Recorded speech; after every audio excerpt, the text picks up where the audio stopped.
You're winning.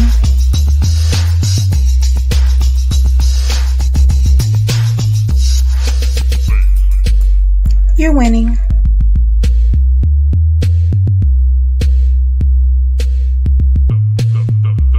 You're winning.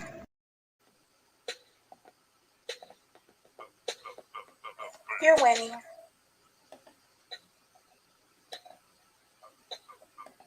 You're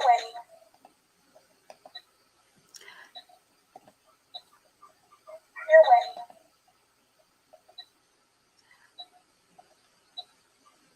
You're winning.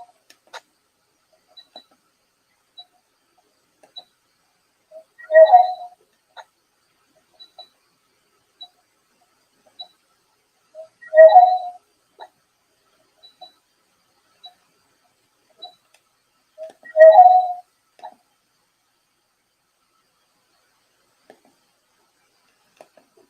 Thank you, family, for your patience. I had to work on a little bit of a technical difficulty, but tonight I am pleased and honored to have Imam Councilman Alfred Mohammed with us.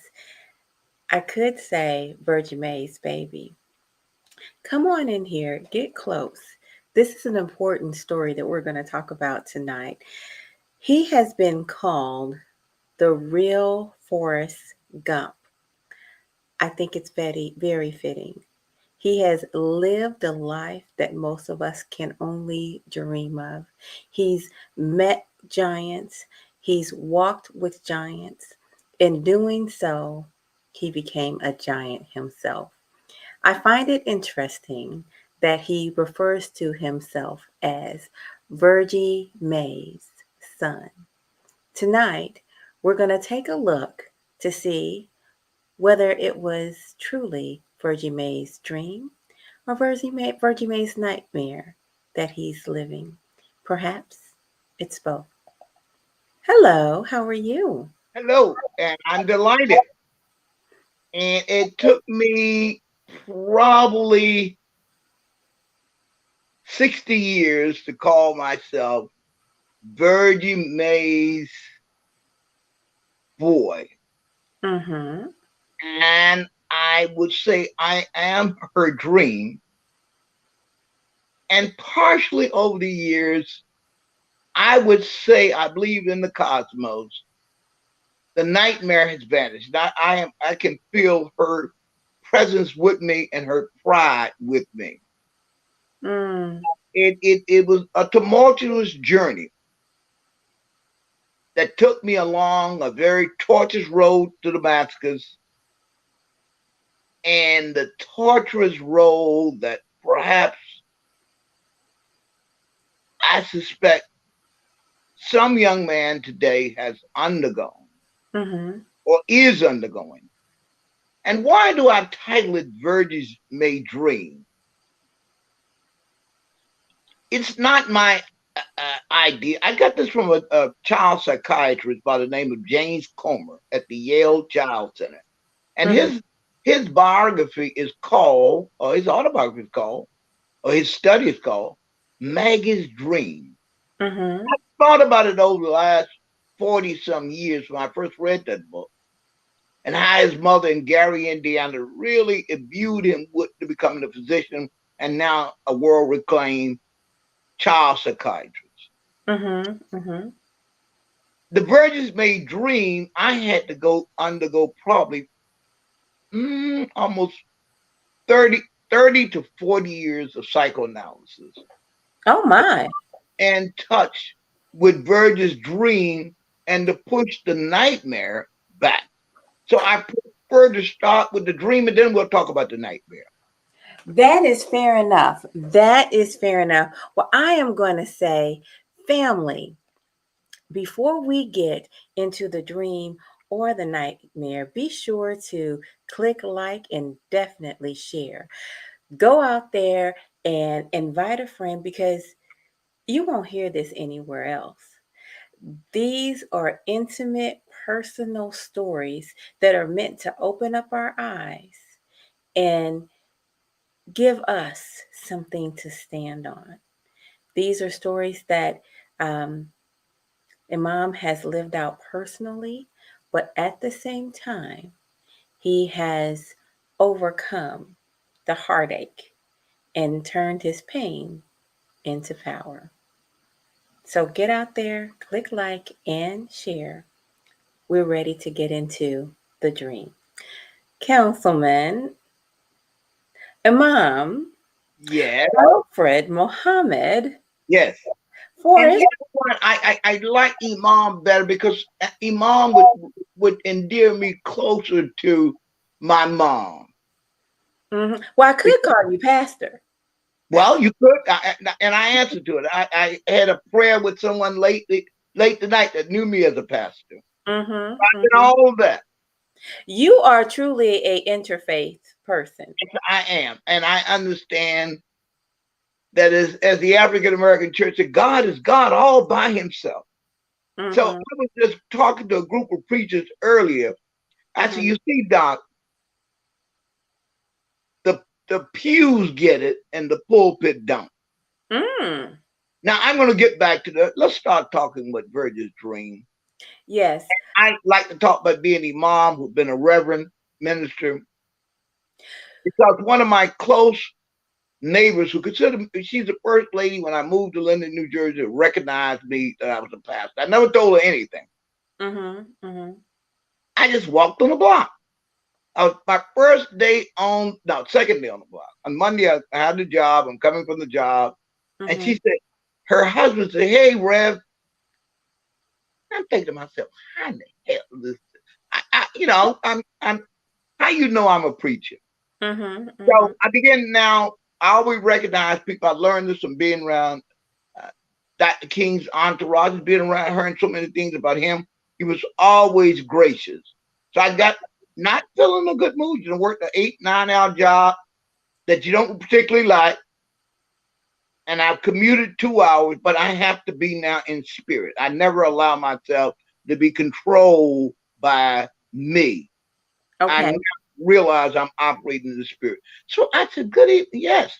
And I always speak to the man first. So I said, Deacon. I said, how did you know I was a priest? I said, Brother Chairman. Because I realized that for a man to speak with that authority, after talking with his wife, I'm sure you probably told him, hey, she would say, that's a preacher.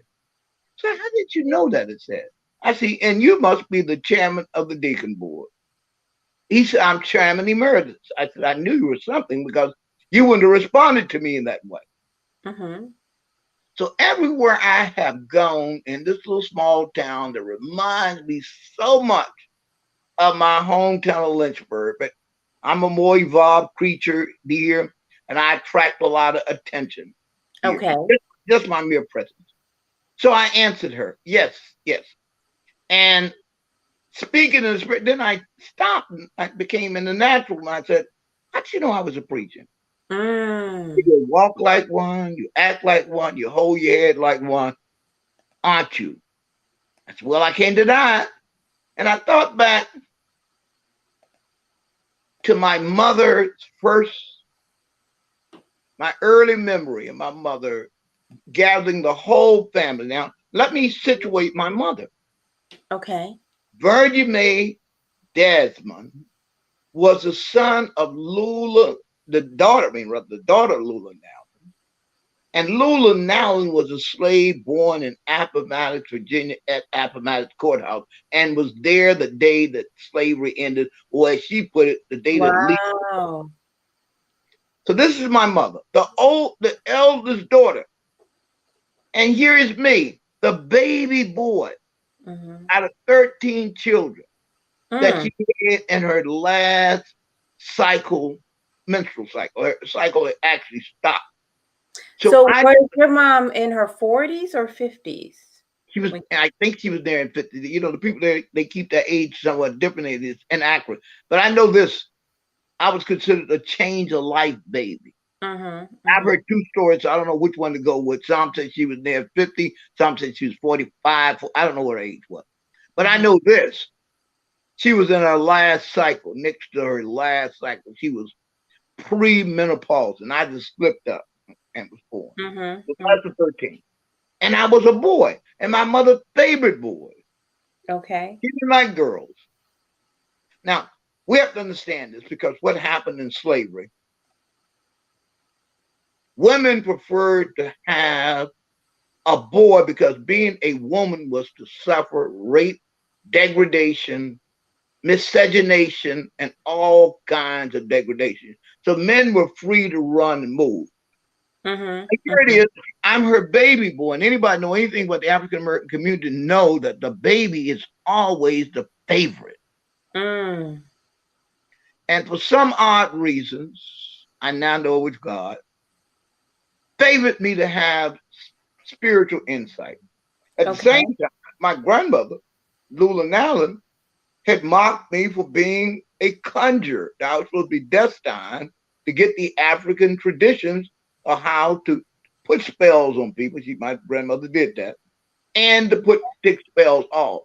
So I was already kind of predestined being the youngest boy of her oldest daughter that they called sister. And so to get back to my early memory is that my mother gathering all the family in the living room and asking me to preach. Okay. And I'm saying, I don't know what I was saying, but I'm sure I was saying something in the spirit because I even when I get up to speak now, even when I'm moving now, I very rarely take notes. I don't take Okay. notes. I was told when I was speaking at a seminary, every time at that time I was known as Reverend. Reverend, every time you use notes, you mess up. So Okay. I can give a 2-hour sermon generally without any notes. Okay. That's just me. But I mean, it's not that I don't have. It's funny I did say this. I have read so voluminous amount of material and Right. have thought on it. Now I'm not like some people who are informationists. Mm-hmm. Mm-hmm. Information is just gather a lot of information because they don't have any purpose. Well, I was gathering this information, including the Bible, to understand. And so I thought on things very deeply, and I was considered to be kind of odd, and I was always generally, it appeared that I was lost in thought.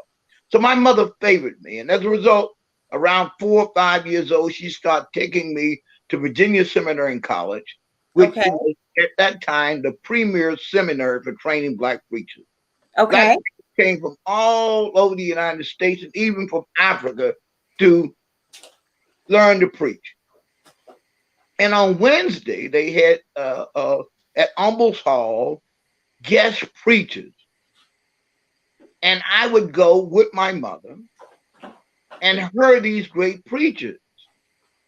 And with me and my big mouth, as some later said, I would engage these guys.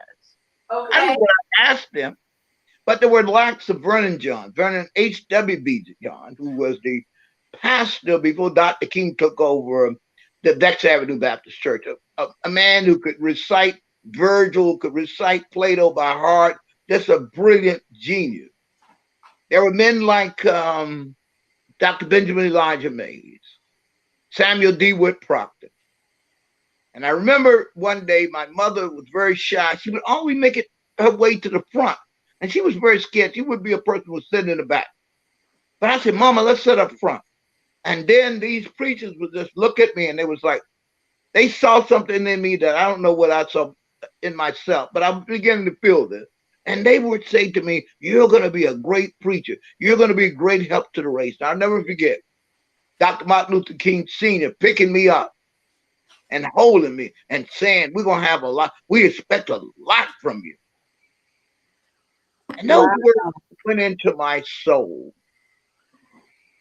I don't know what they registered into my mind, but my mother then took me to a lady by the name of Marion Walker, who taught me the Bible. Now, I probably know, if pressed, 500-600 Bible verses. I cannot hardly tell. Make sure you have my mind operates. You're not going to be perfect in anything. I would have to flip to find where the scriptures are. I know somewhat the order, the 66 orders of the book. I can find it. The first book of the New Testament, the last book. But I never had focus on structure as much as I focus on text. So I remember many voluminous amounts of verses. I just Sometimes want I to have highlight. trouble. I just Huh? want to highlight because you said something, and I don't want to lose it. You said the words went into your soul. Yes. And that is very important and that is very deep because sometimes words can just wash over you, but then sometimes words get baked into who you are. Right. It's part of your identity, and that's what happened to you. Yes. Yes. It became my identity. And I came along at a time when Oral Roberts was very popular, Okay. faith healer, and my mother would listen to him. And I guess that kind of was akin to my also second call that I had, was the call prior to this call, speak program. I was on the phone with somebody about going with cancer treatment. And I said, okay, I'm going to give you a recommendation for cancer, but let us pray. And Okay. I remembered what I'd gotten from my mother. My mother was a deeply praying woman. She would pray till she cried.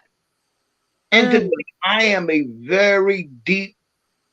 Now, the Muslim prayer service is a devotional practice, not prayer, dua. We call it dua in Islam. So anyway, but it means to call on God, from the same word to call on God. There's a okay. word called dawah in Islam, and that is you're calling people to faith. But in dua, you're calling on God. You're asking God, and with your own heart, to whatever you feel that you need Him for, what you need Him for everything.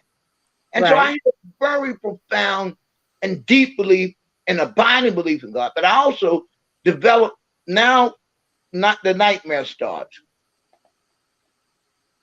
I was very good and extraordinarily close to my mother until the guy who was formed as a councilman was that the youngest, I was not my father's favorite now. Okay. He was drawn to me because my father was a very rational man. Okay.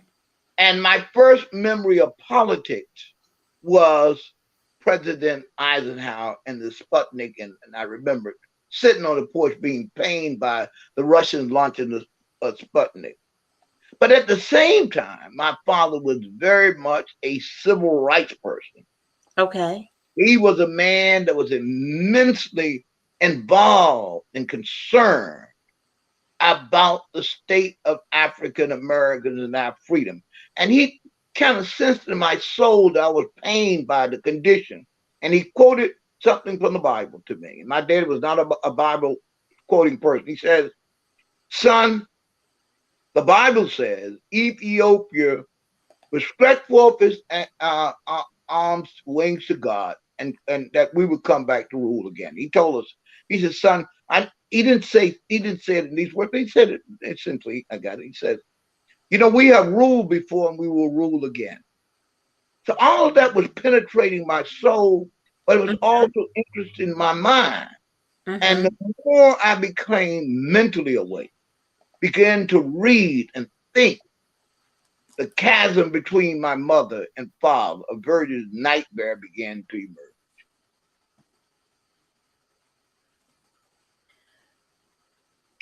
So that is the genesis of the question.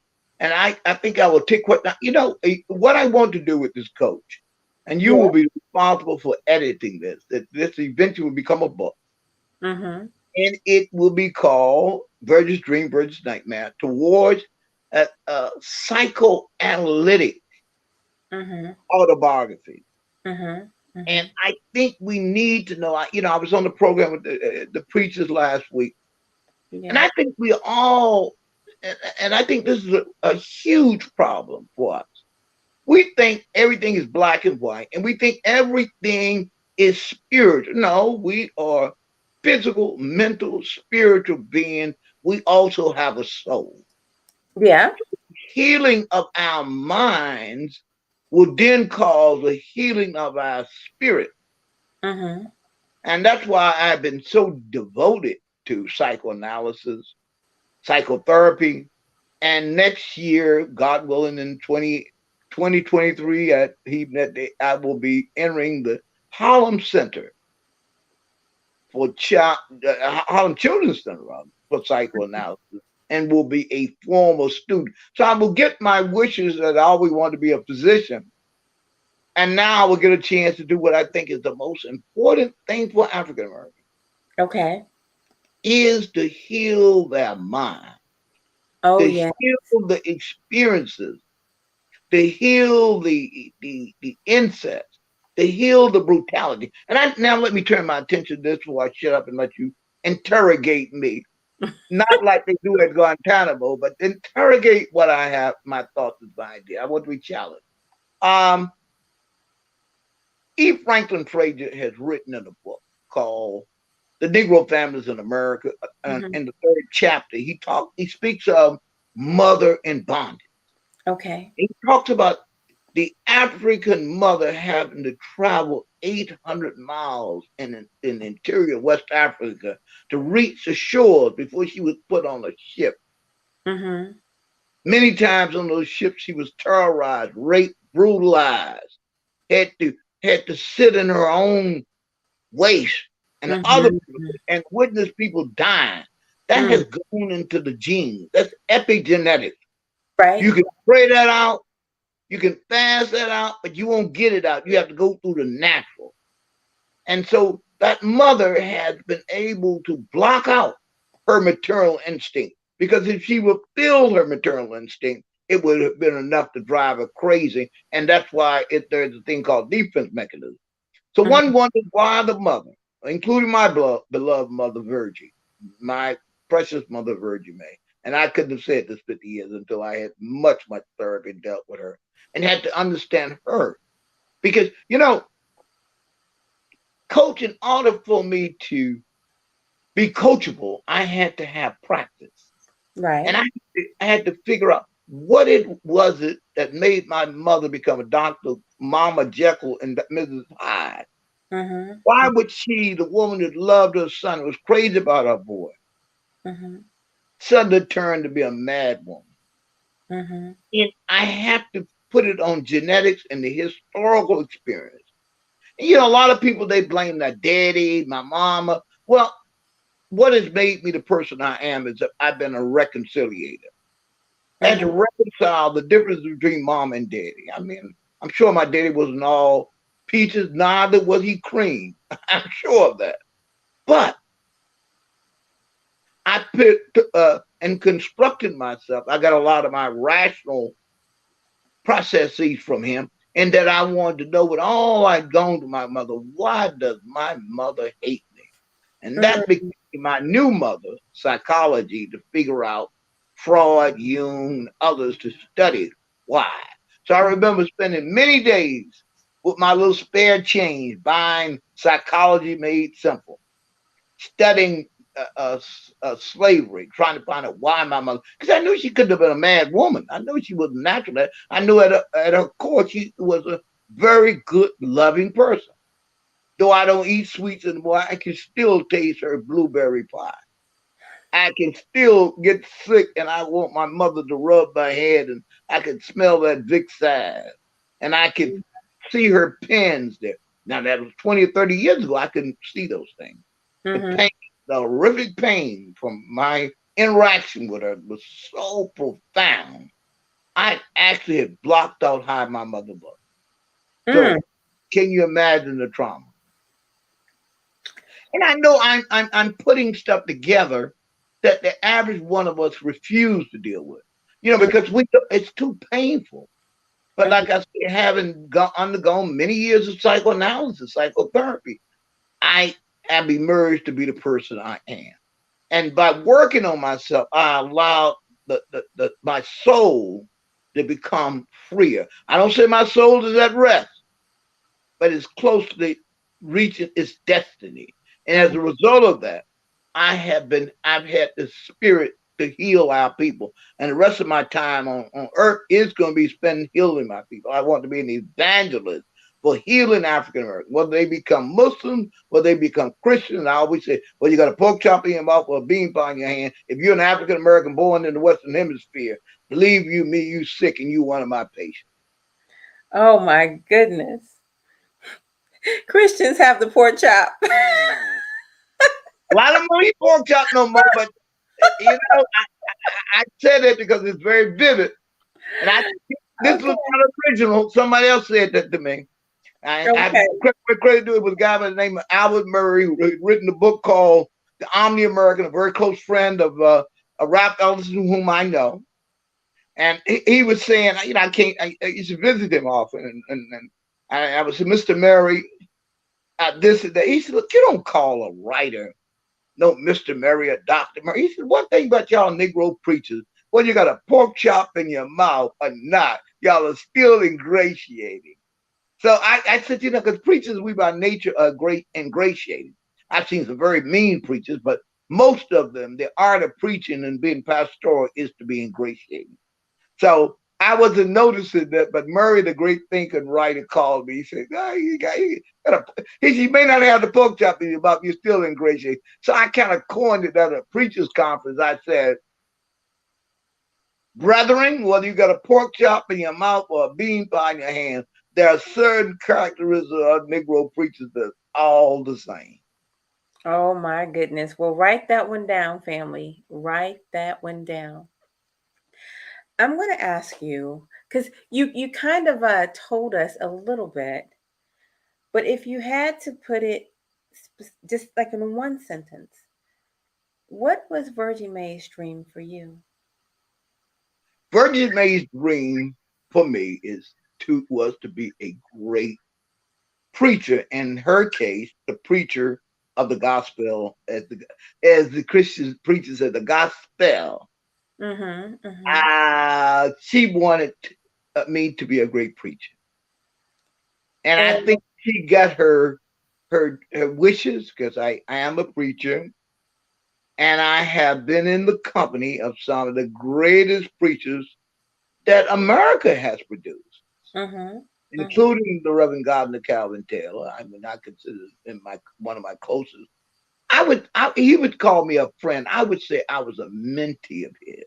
I see. We used to talk on the phone. I would reference to you all a great sermon that you can get on YouTube called by Dr. Taylor. It is called The Story. I can almost hear him saying the hoary story of Job. It's a very powerful sermon, probably one of the most powerful sermons ever delivered. Dr. Taylor. 𝐃𝐫𝐞𝐚𝐦 Taylor. And Okay. then I would then go to the great sermon of Dr. Martin Luther King, the sermon called A Knock at Midnight. A man comes, I can't remember the text, but I can remember the words, I don't know where the text is. A man comes at midnight, knocking for bread for his child. And Mm-hmm, Dr. King goes on. It was his last sermon mm-hmm. in the Mount Zion Baptist Church. He preached in a Baptist church, in Mount Zion Baptist Church in Cincinnati, Ohio. Okay.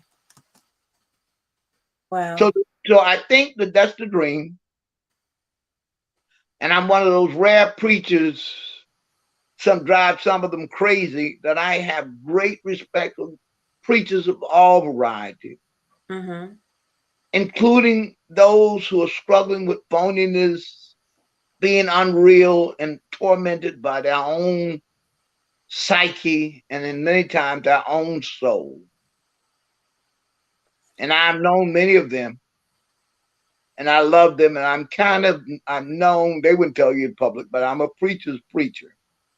I would say this about Virgie's dream. There's a great preacher in America who succeeded a great preacher in America, Mm-hmm. who both of whom will remain nameless because I never had a chance to counsel them, but I probably will write about both of them. When this particular pastor died, I told a group of preachers there's only one man in America that's going to be able to pastor that church. And they said, well, Alf, you don't know what you're talking And I don't get ego. I mean, hey, the spirit is telling me something. You can argue with it if you want. I named the preacher, and lo and behold, another big preacher who I never met, didn't know him, told this young preacher, he said, if you go to that church, don't even think about pastoring. Mm. And to use preachers' language, preachers say, I don't preach out, meaning that there's a Sunday and they're scheduled to be in our pulpit. They're not going to leave that pulpit. They're going to be there. So he went on a Wednesday night, and the rest is history. All This right. preacher slash rascal is now the pastor of this church who had been disgraced and had made the news, CNN, and with that, I will shut up. Y'all have to guess. I won't tell you. In private, I'll tell you. Okay. Okay. But what am I saying? Preachers attract congregations like men attract wives. Hmm. Congregations attract preachers. I could walk in a congregation, I could tell you everything about that congregation. By looking at that preacher, I could tell you everything about that preacher. And in some cases, I sometimes tell a preacher, Doc, this is not your church. And they'll listen to me because they know I don't want the church. I mean, I've been asked many times, even as a Muslim Imam, and even though I don't, as Dr. Gardner tells you, Muhammad, we never took your license from you. So I know your ordination. So I act like I didn't know what he was talking about. I knew what he was talking about. He was saying to me, at one time, I was with a lady, and she's not a Muslim. She's not a Muslim. She's not a Christian. And I was in this church, and the chairman of the deacon board of this particular church in a nameless city asked me to be their pastor. And I said, well, I'm flattered, but I don't want to ever be accused of being a syncretist. I don't Okay. want to confuse the faith communities, though. Really, when understood, I understand the language of the church. There's Mm-hmm. one truth. The language is different, but I don't like. There's a preacher that used to be world famous who Mm-hmm. kind of was a pastor of a very large movement. He'll again remain not anonymous. And I said he was a very wise preacher, but a big fool.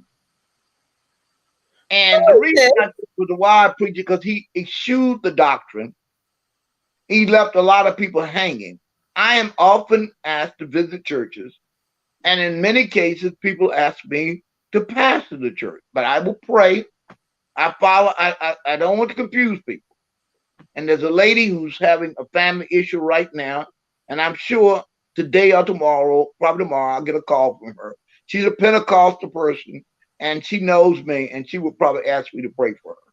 And I will pray for her in the name of Almighty God. The former lady preaching, prayer of the Christian. I don't want to get too far afield, but I want to say I constantly make prayer with people.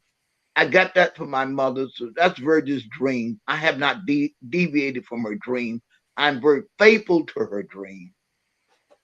And I think, as she told one of my sisters, she said, of all my children, I never understood him. And I Wow.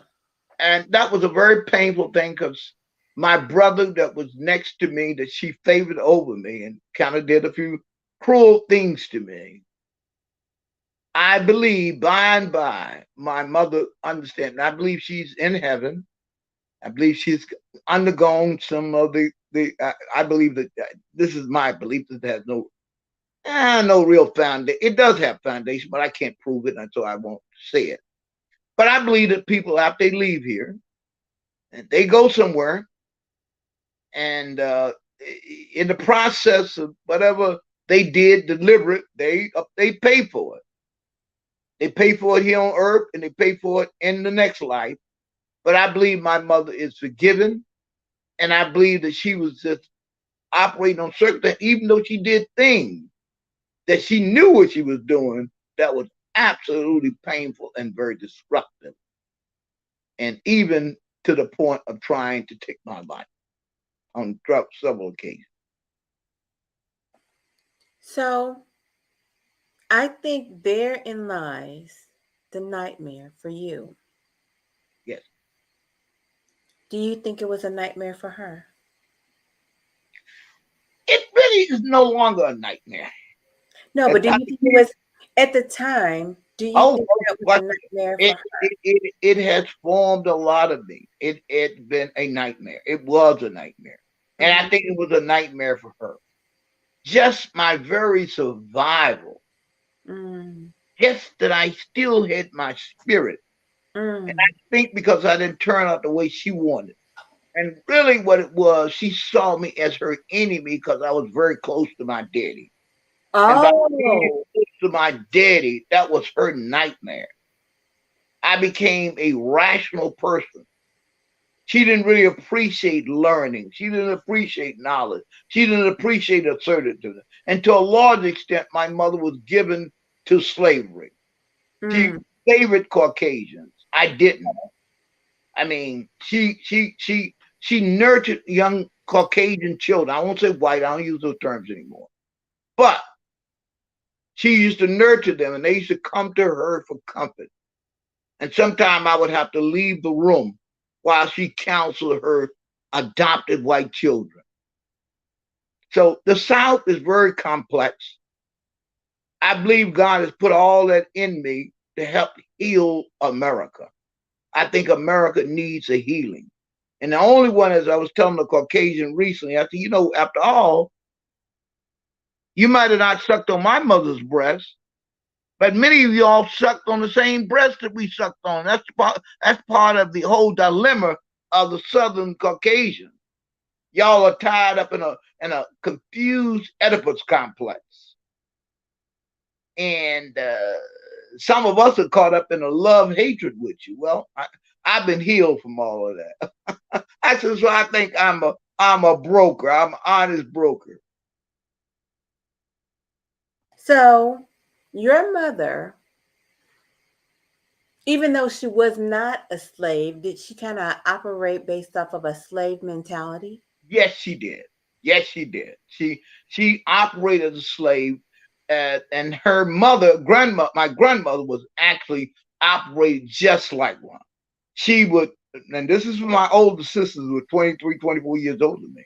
They said my grandmother would be walking down the street, and an African American, a black person would say to her, "Hi, Miss Now, Miss Lula," and she would frown and wouldn't say anything to him.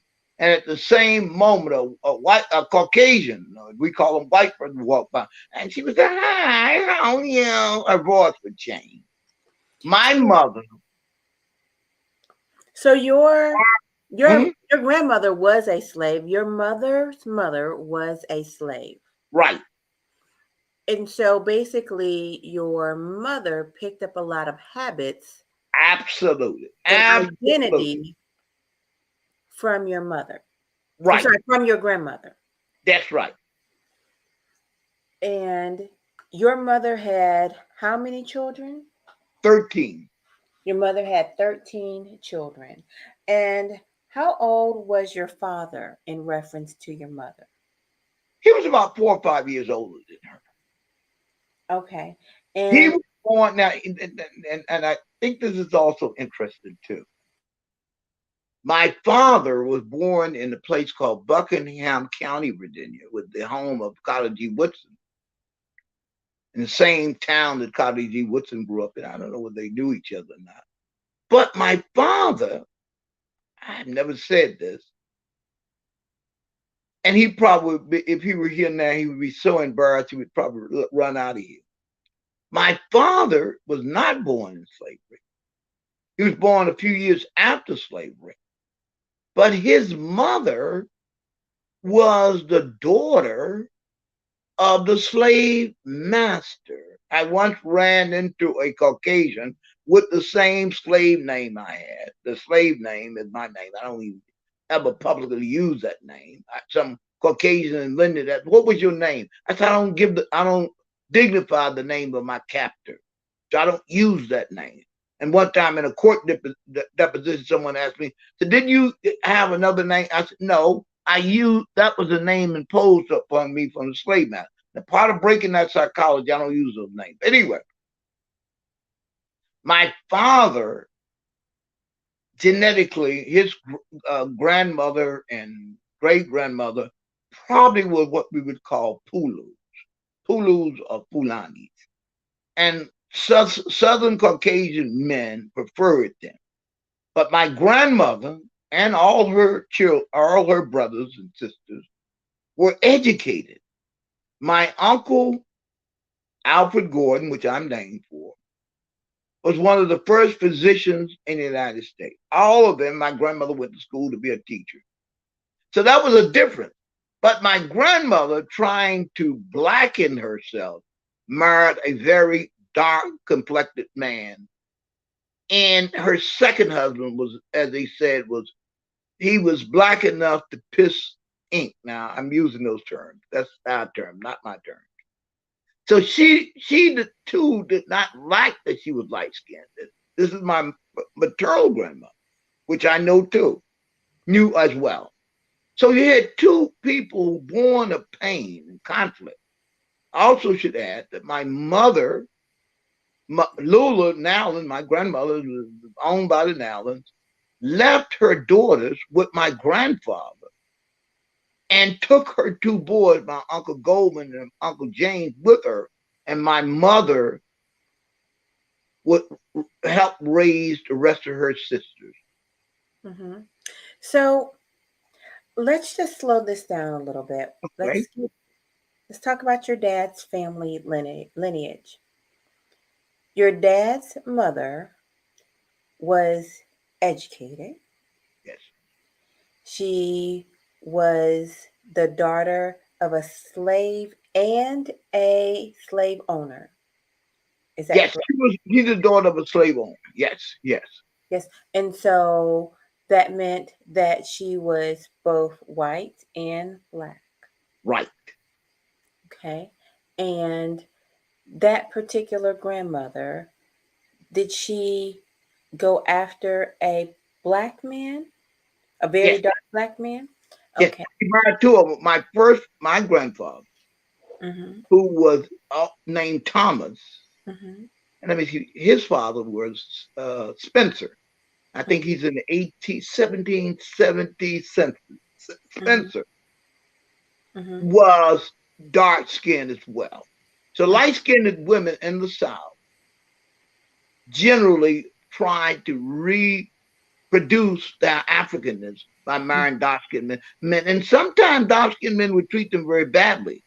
And it was sort of a love, hatred, punishment type thing that they felt they were, I think, subconsciously wanted to be punished. But Yeah. my grandmother was also a very cruel woman to my daddy. Hmm. So you had two people drawn together in pain. So your grandmother on your father's side was cruel to her son. Um, We're gonna name her Cornelia. That was her name. And my Camille. daddy was named Joseph. Wow. What was her motivation for being cruel to him? I don't know other than the fact that his dad had died. He had gone mentally ill. Mm-hmm. And I think, it probably was also, he was light skinned. And Okay. for whatever reason, I never figured the complexity of why she never liked him. Now Okay. she had another son by someone else, got married again, and that was her favorite. He was physically black, Okay. and he Okay. was a named man by the name of Dory Payne, which was my uncle. I don't believe in half uncles, but he was very close to my grandmother. There was a baby. My daddy was somewhere in the middle, I believe, but he had to leave home early and stay with his sister. Okay. All right. Fair But enough. here's what I have to say. Now this occurred to me. Just like lions kill the baby of somebody else, Mm-hmm. some of these new stepfathers would come in and they didn't want anything to do with somebody else's children. Mm-hmm. So Mm-hmm. I think when my daddy was born, this is a suspicion. I've never asked some of the older family members, and I should have. Because, the problem, you could get only 15 minutes out of them at a time because it was too painful. And they would have known that I was interviewing them. And if they had caught on to my interviewing them, they would shut down. But I got this in bits and pieces because I'm now constructing the psychological makeup of my father. I knew the psychological makeup of my mother. I never really probed in depth my father by asking questions. I just kind of pieced it together. Okay. But I want to say this, I'm laying the foundation, and I'll shut up. My father was what you would call an ultra rational person. Mm-hmm. That means that is to say, I never saw him laugh. He read newspapers daily. He read the black newspapers, the Afro, the Chicago Defender, the Norfolk Journal and Guide, the Afro, all the black newspapers. He read them religiously. Okay. So he was always discussing what was going on with us, with black people, the Negroes, the colored people, whatever it is. That was his discussion. Whether my mother didn't want to talk about nothing but have fun and talk about the Bible. Okay. So the more I engaged my father, the more and more I became alien from my mother. And thus, Councilman Muhammad is born. So, but initially you were your mother's favorite until you started to pull towards your dad. Right. Mm-hmm. So I just wanted to get real clear on this.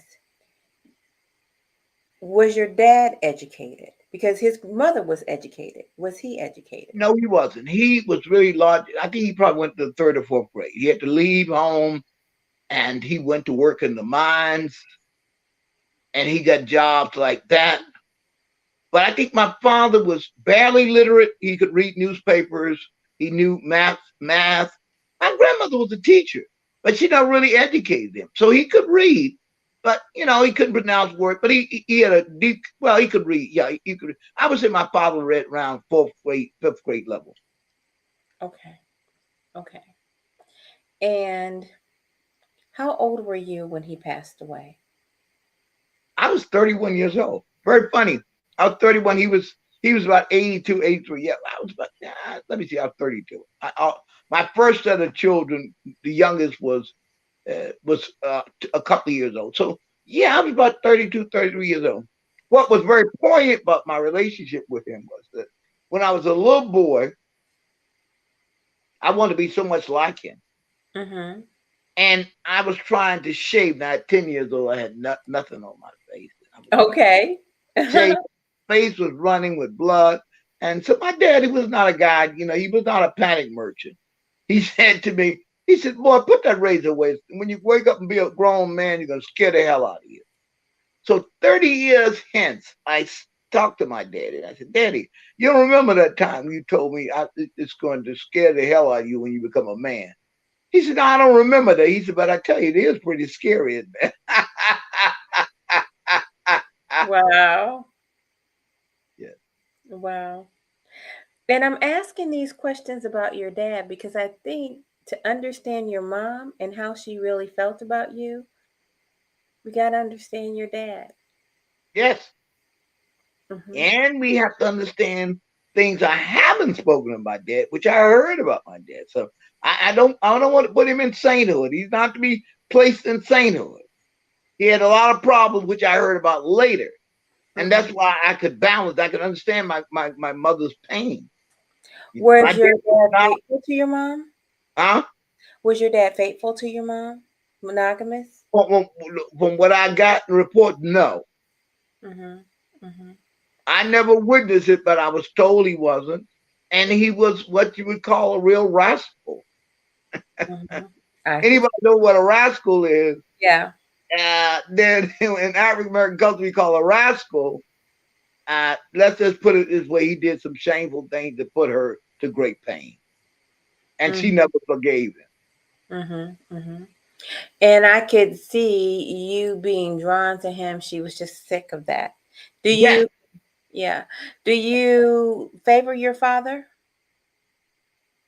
I, to say that I did, yes, I do. I am much closer. People say when I mentioned my father, I said, I don't say daddy. I said my daddy. So when you heard people say they're daddy, that means they're crazy about him. But I love my mother. I mean, I just most of my life with my mother, the majority was pain. I was always Well, close. I guess what I says, do you look like your dad? Do you look like your dad? I would think, well, I think I do. You think you do? I never, Okay. yeah, I think I do. I think I know I act like him. And Mm-hmm. one good thing that I didn't take from him was his humorousness. I Yeah. took that from my mother where I can get a good laugh and I enjoy laughter. My Mm. father was serious. He was very serious. I never laughed. He got his enjoyment out of work and feeding his children. I remember my mother was very angry at us, and she didn't want us. She was just angry that Dad had bought some steaks or something, and we were eating. We were enjoying ourselves. And Mama, stop! Mm. He said, Virgie, leave them alone. I get an enjoyment out of seeing them eat. Wow. So here was a man that was deprived as a young man of food, worked very hard. Probably the only real pleasure he gotten was the enjoyment of seeing his children. And it's very interesting also that two of his children had made mostly worldly gains, the ones he were very crazy about. I mean, me later, my sister who became a psychiatric nurse and was actually, and my mother hated her and tried to kill her too. And Oh my. Now wait a minute. What's the age range between you and your sister? my sister's 20 years older than me. Oh wow. Did But your mom try to kill you guys around the same age? I think she tried to kill her earlier. I don't think she ever was what they call in psychology attached to her. She always, from what the history I've gotten, she's always hated her. I witnessed her trying to kill her with Is a there hammer. a reason why she was trying to kill your sister? My sister would argue, would challenge her. I mean, they would argue, Mama would just, she didn't like her. It was obvious. My mama didn't like but one of her daughters. Really, that was a daughter named 𝐃𝐫𝐞𝐚𝐦, incidentally named for my grandmother. Ironic. That is very ironic. I'm curious. How did she try to kill her? Was it in the midst of an argument? Was it out of passion or was it plotted? In the middle of the argument, and she pulled a hammer. My mother was very passionate. I think he said something. And my mother was the kind of woman, before you would know it, she would leap on you. As the old saying in the black community, she jumped on my sister, as she jumped on me. And my sister was fighting for her life. So was Mama, it one of those things that I brought you in this world, I'll take you out kind of thing? she didn't say that. No, she was an No, but angry. was that the sentiment behind it? Because Yeah, yes, that was.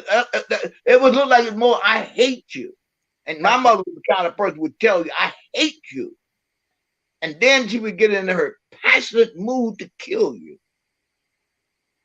And I mean, my sister, if she hadn't bit my mother's hand back, that was one time mother was going to shoot her.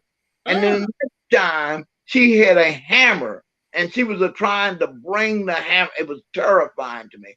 And my sister was stronger, but my mother was very strong. And she was able to wrestle the hammer out of my mother's hand. I think after a while, some of my brothers or some of us was able to pull her off my sister. Mm. And my sister was grown. She just had come home from Washington as a visitor. My sister at this time had gone back, had a high school diploma, was now in nursing school. My sister's a very interesting case.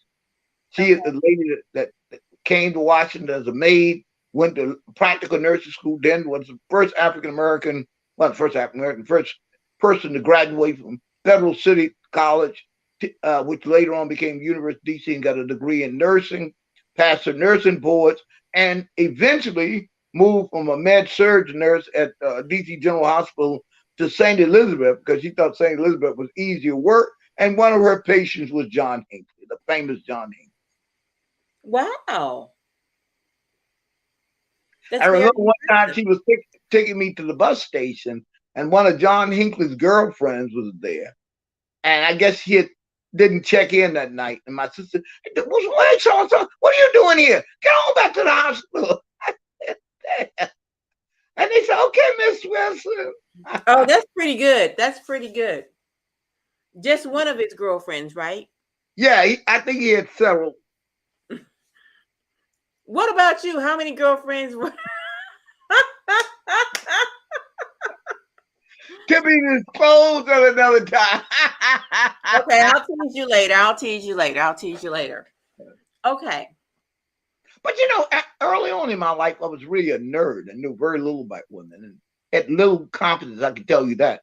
I probably made up for it in my 30s, but didn't know very much about women. Was kind of, you know, a very shy person. And generally, the women that was attracted to me was generally more the answer that question, more aggressive ones, and therefore not very good for me. And then I experienced some early childhood molestation by women. Mm. Was that in your family? Were the women in your family or? Well, one was in the family, and I'm going to keep her anonymous. She's gone on to her just reward. And then there was a couple of people in the neighborhood. One lady was 50, I guess she was in her 30s or 40s. Mm-hmm. And wow, since we were talking, we keep talking. She actually gave me a venereal disease. I never told my mother, but I told my father. And my father, I just saw the symptoms. I told my dad, you know, this is what's happening to me. And he said, boy, you mess around with some nasty woman. He said, let me make an appointment with you with the doctor. And he took me to a urologist. Wow. And I was treated for that STD at about 11 years old. Mm. How did that leave you? Numb. And you know, it's very interesting that most therapists are not able to deal with molestation of men. In Right. fact, world's famous African American psychoanalyst was the founder of well, he was the founder of the Association of Black Psychologists and one of the leading psychoanalysts. When I told him that, he told me, he said, Mr. Muhammad, you and 10,000 others. And he just minimized it. Most analysts would minimize it. And Okay. it's not taken seriously that men have been molested. You know, I think it's 2016 where male rape just got to be actually recognized as rape. Yeah.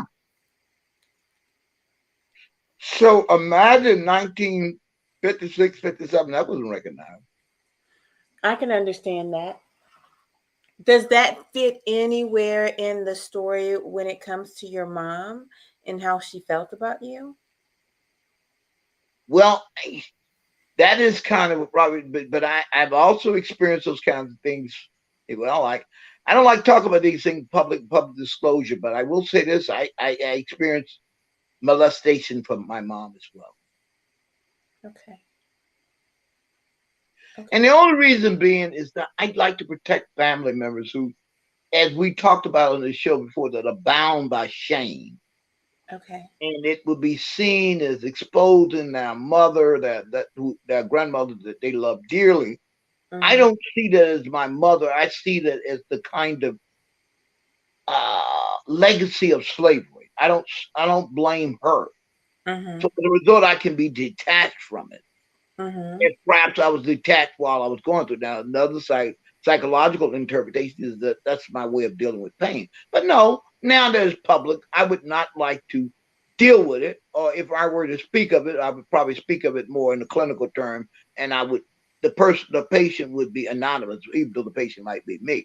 So sometime in writing up a case history, as I would write a case history up, that they would know the difference between me and that particular patient. Because I think, you know, been asked by analysts, why don't you dispose of her? No, I don't think that's necessarily any good. I mean, if the person is active, they still living, maybe not.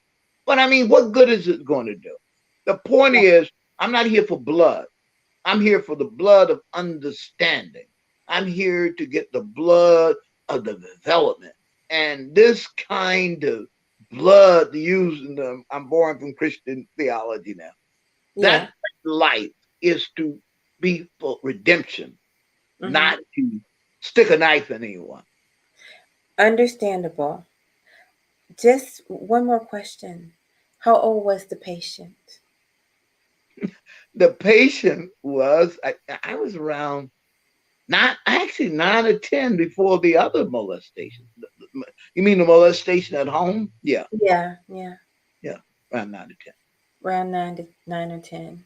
And here's what I have to explain to you. It only came about once of the estrangement. And that's what people have to understand, that molestation, rape, etc. Mm-hmm. It's a power move. It has Oh. nothing to do with sex. Mm-hmm. Mm-hmm. Even incestuous relationships, a power move. Do you think she was People, trying to mhm, do you think she was trying to punish you or control you? Which one? Or both? a combination of both. But knowing that I was a shy, chain type child and very puritanical, it was probably subconscious, if not conscious, a need to punish me. Hmm. Wow, that's really powerful. Yes. That's really powerful. And I'm going to add to this, and I'm going to try to say it. It's that, and I'm going to not speak about something, whether I'm responsible or not, but I'm going to stay away from that. But I'm going to say it in a very diplomatic way, a practical, clinical way. What happens when you experience that? You attract women who are similarly aggressive, who Hmm. break down your defenses, or Mm-hmm. you may be in a relationship with somebody, you're angry with them, and you physically can't turn down their advances. Mm. So you are predisposed to even being molested, if not raped, we'll say raped, by your spouse. Okay. So in many cases, I'm not saying I'm speaking of me, I'm not, but I'll Okay. keep it that way. A man will have sex with his wife. He's angry. He doesn't want to have sex with her. And due to him having molestation issues, he could not say, no, I don't want to have sex. His body will react to him in a way that served him when he was being molested. Because to molest a man, that man has to be, I mean, there are cases where that doesn't happen, but that would be performing of something else. But if that man is being molested by the woman, that man's body has to react. So if the body is going to react, then that body has to respond to a history. And perhaps that woman has also experienced rape or molestation. Mm-hmm. Both psyches have now come in touch with a body, and there is a limbic attraction which allows the man to get an erection and have sex, penetrative sex, even though he's pissed off, even though he's angry, even though he doesn't want to do it. So what you're saying is when a boy is raped at a very young age, it predisposes him to have sex with his mate, even though he doesn't want to, thereby continuing the rape process. Right. It's a reenactment. It's a compulsive reenactment, or to be some woman that he doesn't want. Mm-hmm. Or in case of men, I've known men who've been pre-married and they've been raped later on, and they were celibate. They were trying to maintain that celibacy. They didn't want to have sex, and some woman forced themselves on him. Now, this man is not able to resist. Why? If unless he has done work, and this has been exposed. That's why I tell people, don't walk around with secrets. Now, you don't have to tell everybody. You don't have to go on Coach Love's show and tell everybody. However, I'm here as a clinician, as a pastor, so I'm talking differently. But I wouldn't tell people to tell very few people about this. I would say professional people. Most pastors are not able to deal with it. because themselves may have been molested. Well, you're right. A lot of people do not have the right access to a good response because they've not studied. They've not studied how to respond to this kind of difficulty, Yes. and particularly in men. Yes, Particularly in, it is, and let me just say to you here, because there's somebody watching this program right now mm-hmm, who's probably blaming their dad for leaving home. I feel that person in this audience. mm-hmm, You don't know what drove your dad to leave. mm, You don't know your daddy has been pushed out of that home. That's why Kevin Samuels has become such a phenomenon. It's not no accident. And I'm not here to blame African American women. I don't come here to do that. I come here for us to understand the dynamics of what has grown out of 400 years of the worst treatment known to people, those of us in the Western Hemisphere. Because this same stuff has happened in South America. This has happened in Guyana. It's happened in every place. And like I say, as a minister slash therapist, I have heard this from everywhere, and it's dealt with the same way. Oh, we don't talk about that kind of stuff. mm-hmm. Just like a number of pastors who are molesters, number of pastors who have all the stuff, and you talk to another preacher about, they say, Doc, we don't talk about that. Mm-hmm. Well, if you don't talk about it, it is talked about. The average preacher that's a molester or is a philanthropist, whatever they call men who, predators, that's learned and acculturated. And in many cases, it is acculturated by other preachers. Mm. I don't know whether I told you my advice to seminarians. What is it? As a standard, I said, first, stop. You get the calls. I haven't been called. And go back to God and make sure that God has called you. Mm-hmm. But sometimes accumulance, acceptance, and other things can call you, and it's not God. So go and find out whether God really called you. That's number one. Number two, get into a very deep 5-day meditation and fasting to see whether you can communicate with the Holy Spirit. And three, get some psychoanalysis to find out what your motivations are. And four, stay away from preachers. That's some tough advice. Stay away. Well, you know why I stay away from preachers? Because all preachers' conversation is about, and I have some very close preacher friends, advisedly, and I picked them very closely, because that is somebody you share something about in common. But many of them are corrupt. That's true. And they get to preachers' conference, and that conversations there's a lot of wannabes, and they brag on the big preacher, and they'll pay money to be in his company. And a lot of it's just great manipulation. That in a room of 100 people, most have lost their calling. The reason the African American community is in the condition it's in.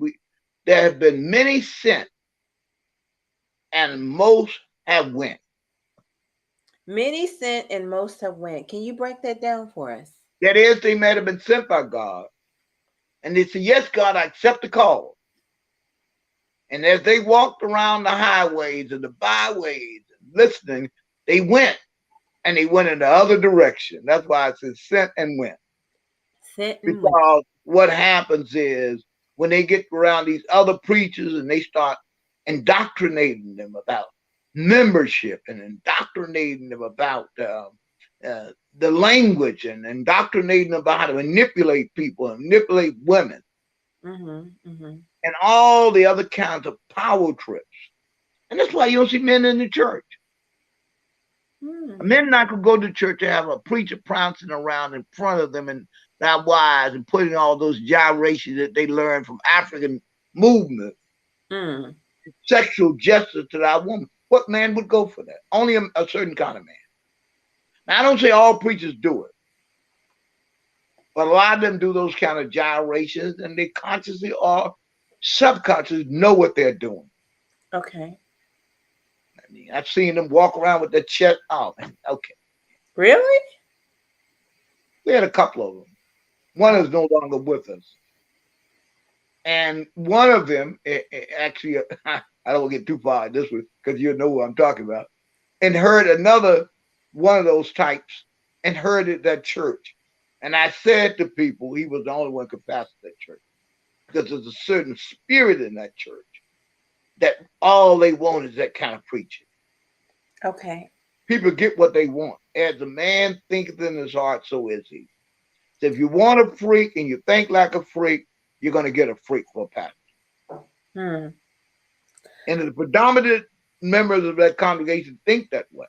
And they don't want a sober-minded, loving preacher that will defend what is God's rights over them and not dance to the tune of what's going on in the world. But one of these very famous preachers, can't even think of it, gets angry thinking of it. You know, he talks a lot of jive talk. He's an intellectual. And he's just a fast talking. I won't tell you what city he's originally from. But I don't like that. I don't like antics. And I will say this about the great Cornel West, who's not an ordained preacher. But I did ask him one time, I said, Dr. West, we were talking about something. And I said, are you ordained? He said, no, I'm not. And he said, the reason I didn't become ordained, and I'm sure you got to call it, and I must say this, Dr. Cornel West is one of the nicest human beings I've ever met on earth. And I met most of the well-known African Americans, preachers, politicians, and just regular folk. He's a nice. Him and Muhammad Ali are two of the most famous people on earth. That with Ali being the most famous, they always have time for people. So Wesley never became a pastor because there are certain obligations. Okay. And I see others who have become professors. I guess they're poets too. And nothing wrong with poetry, nothing wrong, but they always on commentating. They talk faster than sound like somebody a manic depressive. And this particular person that put Cornel West down, again, he's gonna remain named. But I mean, if I ever get in his company, I would say, Doc, you are an embarrassment to preachers. Wow. That's He's pretty. the only preacher that gets me angry because he'd been at several universities, and it's just a lot of antics. And let me just say here while I'm talking about preachers, one of the best sermons I think have been delivered in the last 20 years was a sermon by a man who I'm not my friend neither, Jasper Williams. Okay. At the Aretha Franklin funeral. That was a sermon that Black America needed to hear. As he said, you ain't got to say amen. I know I'm preaching to you. Go ahead, Rev. Jasper. All right. All right. I want to take us back. Okay. I want to take us back. I think we left off right at connecting the dots between why your mother disliked you as it related to your father. Yes. You favor him as far as your looks. Your personality is like his. And so you were drawn to him. And you know As what, Coach? I never had thought about that. I have gotten a discovery at 10:50, 9/11, and the bombs of Revelation came off, and I didn't even have to pay a dime for it. that is actually true. I never thought of it. See well, what the interactive process brings about. Go ahead. you know what? That um it's Freud. He believed in talk therapy and the interactive process uh as you call it, but we need one another. Yes. Connection is part of God's protection for us. That's right. That's right. Because Mhm, we're human beings.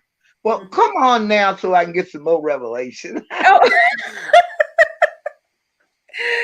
okay. So we're there. We got this intersection, and your mother turns hostile towards you. Does she try to physically harm you when you are, you know, 10, 9 or 10? When is the first time she tries to harm you? I think it started with hostile looks. Mm-hmm. It started with very hostile words, and it then escalated to hits on the head with her fists, not the usual punishment, but the anger and the derision you could feel in her. And it escalated with her throwing a tin can at me and once shooting at me with a shotgun. And so, how old were you when she shot at you with a shotgun? I'm kind of blanket up. I had to be under 12 years of age. Under 12 And years. also depriving me of food. Okay. To today, I don't eat breakfast Mm-hmm. Mm-hmm. because my mother would not feed me breakfast. I'm putting all these pieces of the puzzle together. Your your dad had a wandering eye. You were her last baby. I'm understanding that your mom was in full-fledged menopause Yes. by the time you were this age. Okay? So she might have been sexually frustrated, physically hot under the collar. As a man gets older, he is viewed as more attractive. As a woman gets older, she's viewed as less attractive. She's had 13 kids, so maybe her body is not what it used to be. And it sounds like your mother is at her wits' end. I think so. I think we have to say she was probably pre-psychotic. I never wanted to, when you're angry at somebody, you can't see all those things. I mean, all you can see is your pain. But Mm-hmm. I think, and what my mother's case is very interesting. Most people, including former president, had a narcissistic mother, and Okay. here's the narcissist. I am one of the rare cases. I went to a lot of psychoanalytic literature. I'm rare because the president never. Most people who are narcissistic never had attachments. Mm-hmm. My case, I had attachment. I was very attached. Mm-hmm. Probably 8 years of my life to my mother. Mm-hmm. Mm-hmm. It was the abandonment that has been the crux of my issue. How old were you when your mother passed? I was about 21, 22 years old. Now, this is poignant. This is poignant, and I have probably maybe just 10 years ago dealt with it. Okay. Maybe 10 years. It took me a long time. And this is what I will have to say about a therapy. You talk until something no longer has power over you. The more Okay. you expose it, the more, as they say, truth is the light. So my last memory of my mother, I had flown home, living in Chicago at the time, and I came home and I gave my mother $20. Okay. And she said to me, "That ain't no money," and threw it back at me. Wow. I knew she was dying. I knew the last time, and I almost cried. "Please, mama, take it." And I mean, what could she do with $20? She's in the hospital. She's dying. But I wanted to give it to her. And she took it, threw it back at me, and then she gave it to my brother that she favored over me. And how many years are you two apart? We're about 12 years apart. Did she begin to view your brother as her protector? No, my brother was her favorite. Right, but when I say, I'm wondering what was behind him being the favorite. Was he, did he cater to her? Did he protect her? What did he provide for He her? was What? catered to her, but remember, she favored boys anyway. So she had Right. four. So he just became the one. My oldest brother, she didn't particularly care for. My second brother was a bit too independent. My older brother, she actually called him punk. She Mm. thought he was feminine, and she pretty much, he left home when I was 2 years old.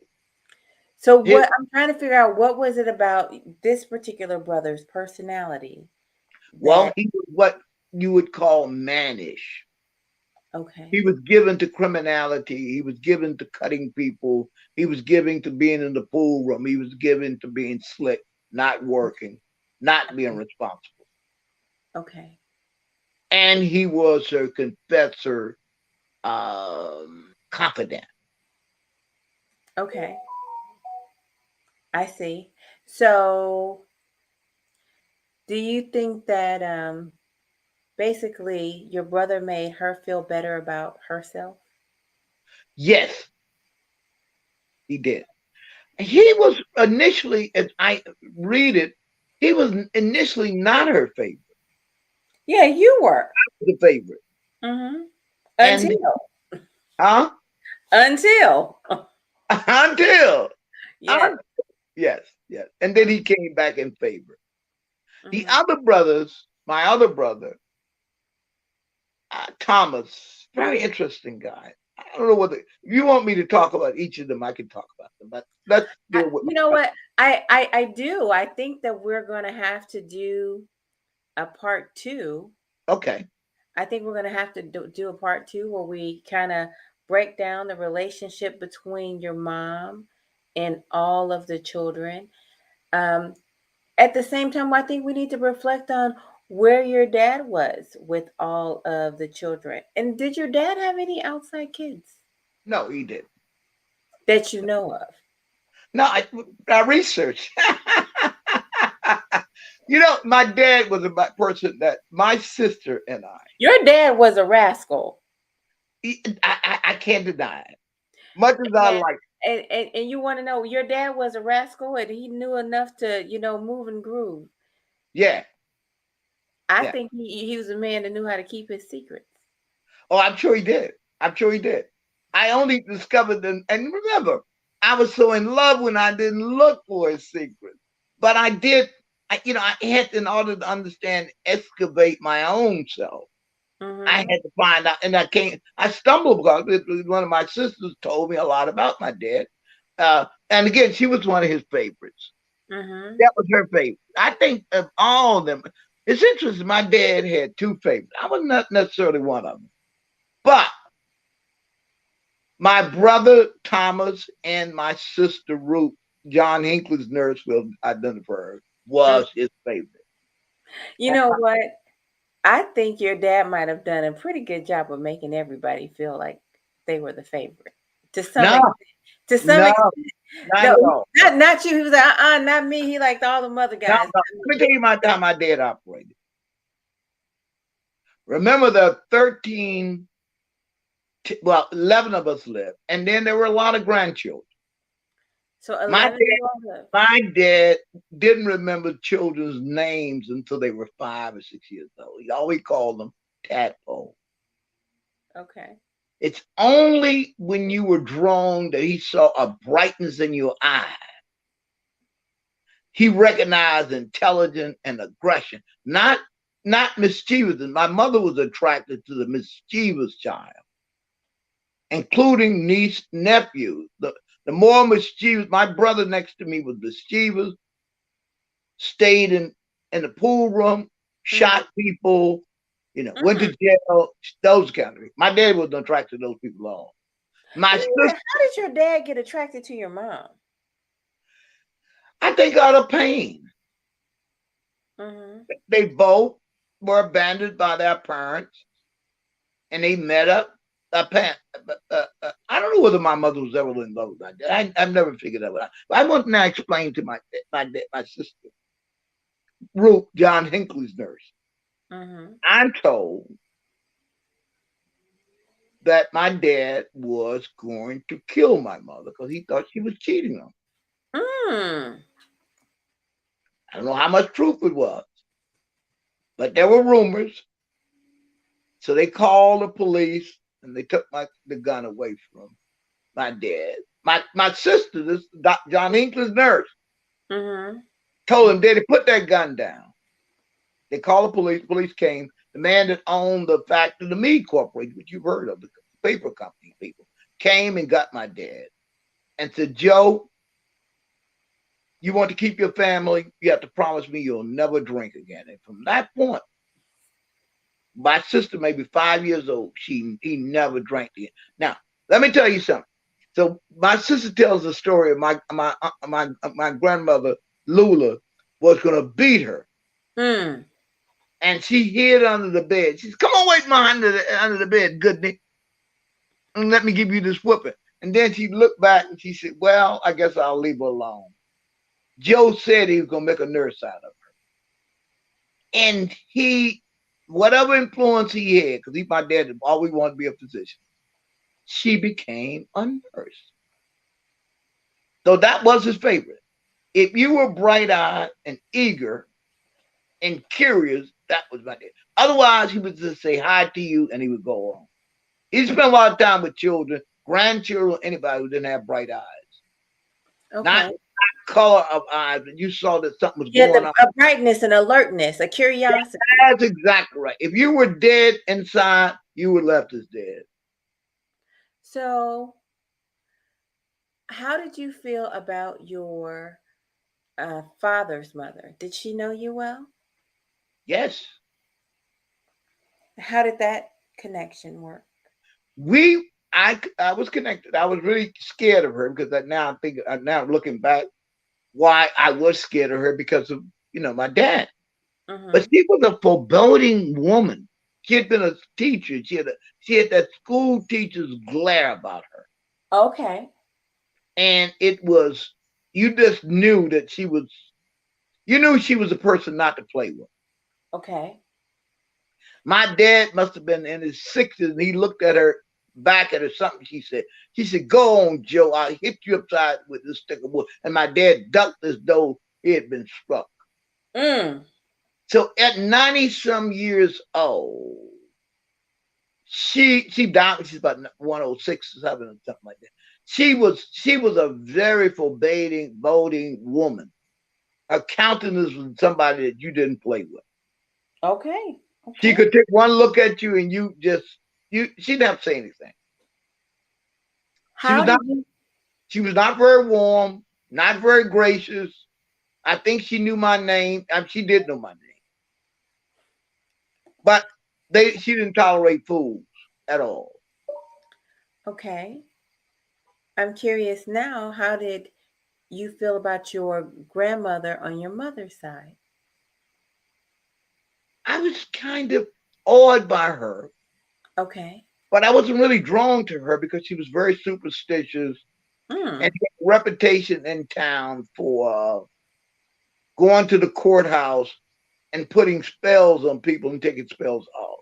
Once she went to the courthouse in Lynchburg, and these white people would pay her when they were going to trial to put a spell on the jury. Oh, wow.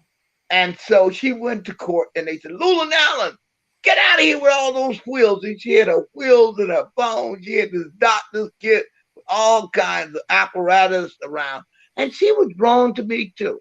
She wanted to teach me these secrets. And I don't know whether this stuff is really real. And I never believed in it. But once I got my hand burned and whatever she called on, that burn and sensation left. And she said, I was supposed to be the next one. I was supposed to spend a day with her, and she would teach me these secrets. But she also wanted to teach me some other things, how to burn frogs. And there's a long list of witchcraftery that she wanted to teach me.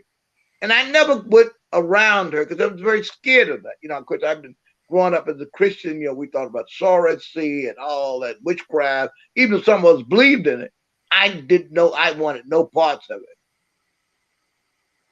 So Interesting. I Very stayed away from her.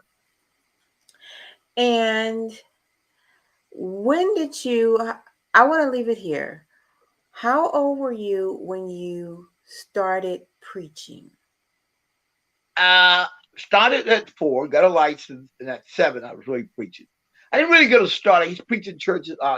Churches, they used to have these periodical conferences called childhood preachers. Everybody there were childhood preachers. One of the people I met along the way was Al Sharpton. I remember it somewhere in Virginia.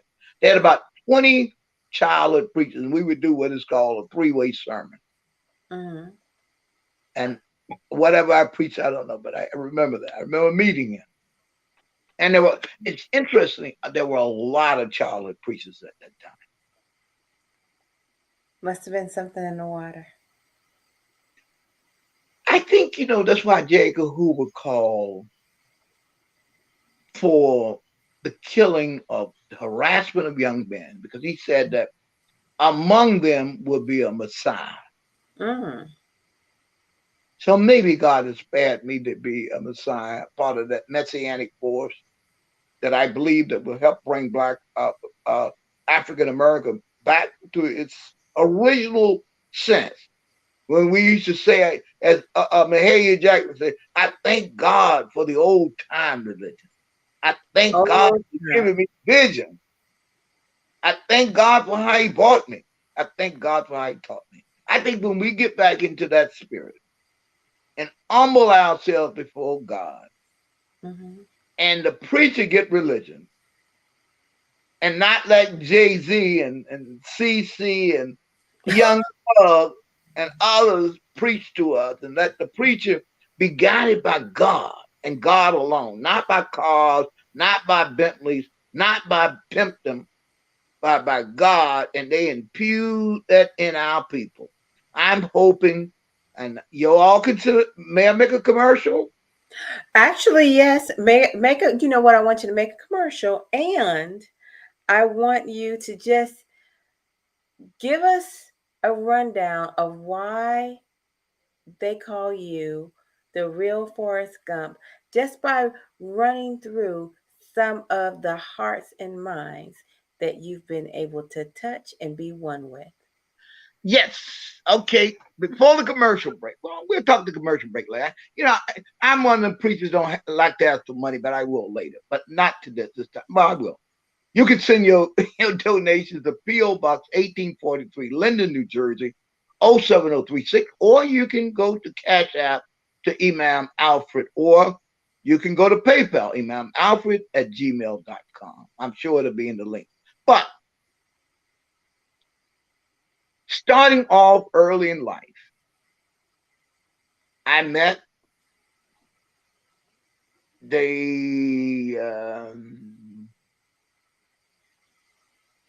Dr. Martin Luther King Sr., never met Dr. Martin Luther King Jr., been in his presence, been in the audience with him, but never really met him.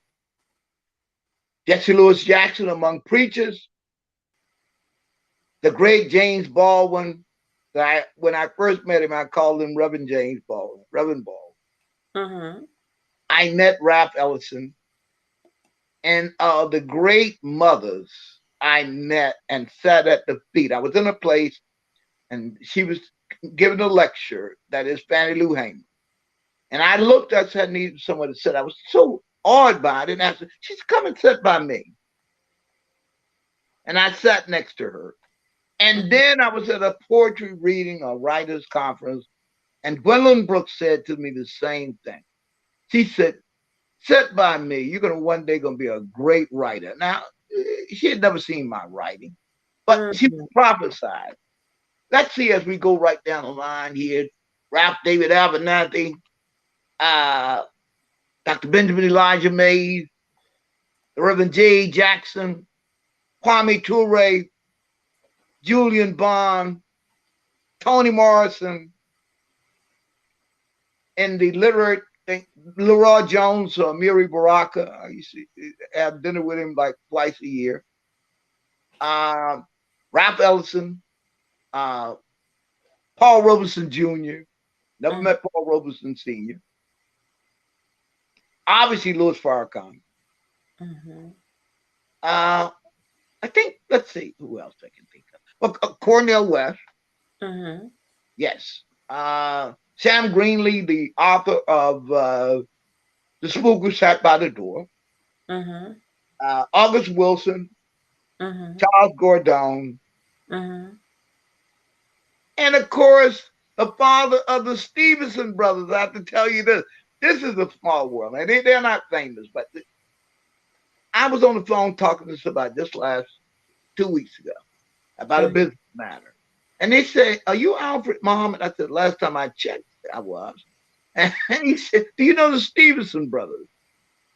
And I don't know what I'm yet free to talk about it, but there's some good news with the Stevenson brothers. These are two young men who have been held in Ecuador on murder charges and Mm-hmm. have been involved in getting them out of jail. One of them, I don't know whether I'm free to talk about it now, is no longer in custody of the Ecuadorian government. And Amen. so we have been working on it, praying on it. Let's see who else we can talk about. Well, tell me why your name appears in um the Les book. Payne's book. Yes. Yes. Les Payne, the author of the book The Dead is Arising, some 30, about 33 years ago, I was asked by one of the leaders of the Nation of Islam, of the Muslim movement. I wouldn't say Nation of Islam, he's also there. A man by the name of Captain Joseph, who was the captain of the FOI, Mm-hmm. if I would provide Les Payne with all the material that I knew about Malcolm. Mm-hmm. Secondly, I knew the brother Benjamin 2X Goodman, also known as Benjamin Kareem, Mm-hmm. who introduced Malcolm the day he died. I was very close to him. Mm-hmm. And therefore, I was asked, and again, I was not close to Les Payne. I want to make that clear. But I collaborated with him on the writing of the book, Malcolm X. I wouldn't say I collaborated. I provided much of the source from him, introducing him to Malcolm's brother, Filbert, Wilfred, Ethel, not Ella, and all of the family. So I knew all Malcolm back and the person that Malcolm stayed with when he got out of jail because his family wouldn't stay with. So I have gotten to know that. Of course, John Hope Franklin. I met John. I wouldn't say of course, but a lot of these people. So I have expanded the academic, the psychic, the psychotherapy world, and I have expanded even in the correctional institute. Never been a prisoner, but I worked in correctional institute. And one of the well-known people I worked under was a lady named C. Virginia Fields, who was the borough president of New York. And obviously, I would say obvious, but I shouldn't say obvious. Charlie Rangel, Carl Stokes, and many others in the political arena. So, Well, I think that is beautiful, but I think you also forgot to mention the work that you did on freeing the man that was incarcerated for killing Malcolm X when it was falsely done.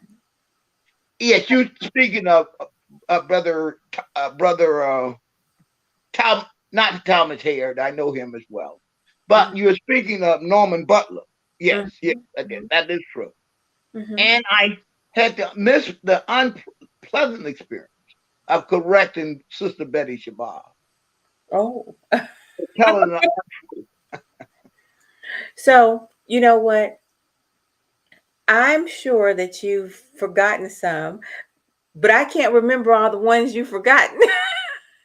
Because you've shared so many stories with me, and many of them, I can able to just pull them up because I'm like, well, what about and this one? one What about person that one? that kind of spanned a lot of breadth. I have a son that was a student at Stanford, and the very famous lawyer, that Dr. King's lawyer, and also served as Malcolm's lawyer. And I later on that was a guy named Clarence Benjamin Jones, Mm-hmm. who was the one that got the money from the Rockefellers as Dr. King was in jail and they had to have cash to get a bail.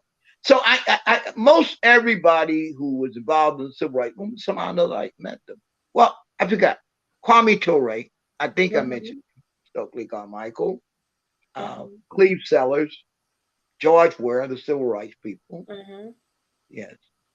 I mean, such a beautiful tapestry of human connection. You know. And it's from I didn't later on to I'm now a graduate student at U of Chicago, begin to get the theoretical framework for what I do. Mm-hmm. And as a thing, I think this man is named, what is his name? Wolf, this Okay. anthropologist. He called it surrender and catch. Oh. When I meet people, I never have preconceived notions. I would not say, well, this guy's a bum. Okay. I would just meet him on the ground there, and that's surrender and catch. So I go into the airport and I'm walking in the airport. I just talk to people. And they turned out, I said, oh, and so, I never forget a person who said, I was talking, what's her name? Lana Van Zandt. Okay. Yes. I was giving her, I saw in the newsstands, I talked with her. Oh, Nikki Giovanni, another friend. But I would just go up and talk to them. Sometimes I would be in the environment. And I was telling her all her background. And she said, she looked at me like I was a spy. I said, later, I read about you in Essence Magazine. Oh. There's nothing secret about it. I just know how to read. But I also have a strange memory. I have met you in St. Louis 40 years ago. Mm-hmm. And I will remember everything you told. I grew up in 𝐕𝐢𝐫𝐸. I was there. That's pretty good. But then I won't remember your name. Well, you know what? I think that happens to the best of us. I think So that someone was asking me that you have what is called a photograph. I said, no, I don't have an associate memory. yeah.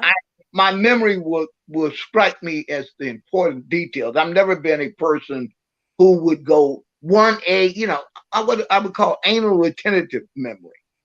Okay. And they would argue, oh, no, it was on page 3 of this. Or they are the guys, no, it was John 4:16. John 4:16. No, I may not remember. I can remember the text, but I can't tell you probably what the text is. I'd have to research the text. So I think my memory operates for what I think is most important.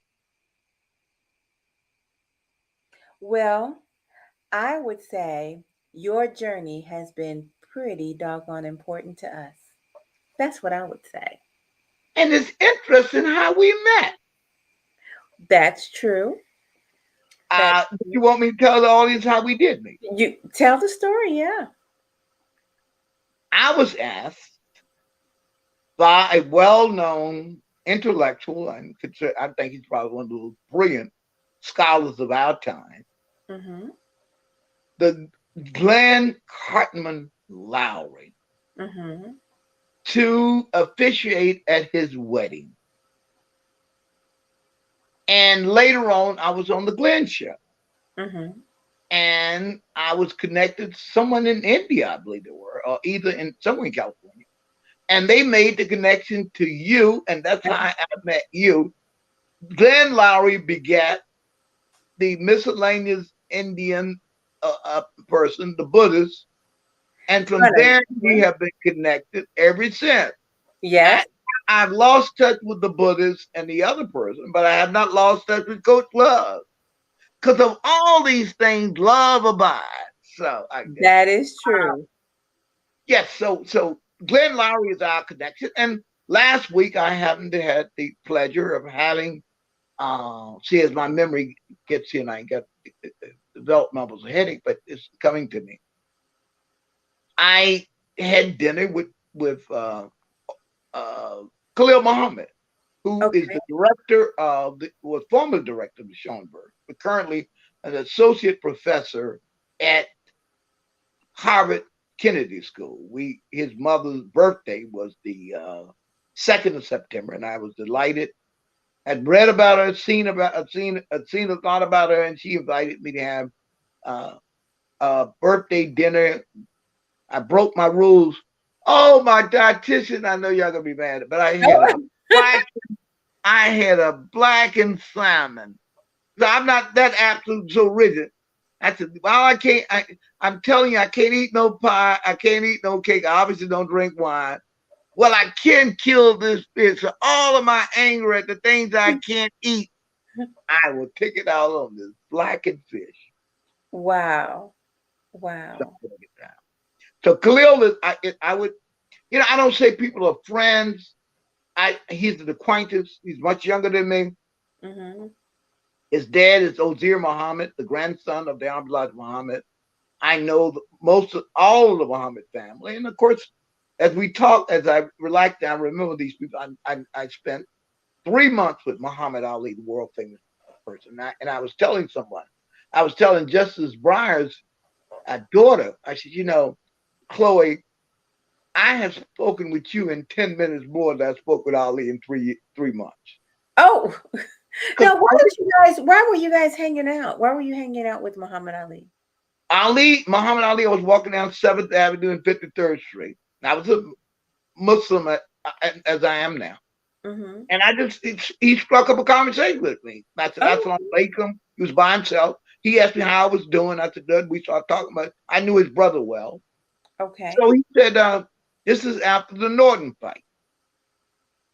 He said, why don't you come and spend some time with me at the camp?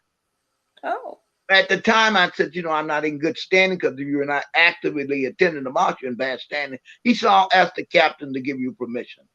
Okay. And he said, when you come, he named some other brothers to come with me. And I came and I stayed with him for 3 months. Wow. So we didn't do a lot of talking, but he just wanted to be in the company. Remember, he had lost the fight to Ken Norton. Mm-hmm. And he'd been surrounded by Diana Ross and all the glitterachis and all the big stars. Glitterachis.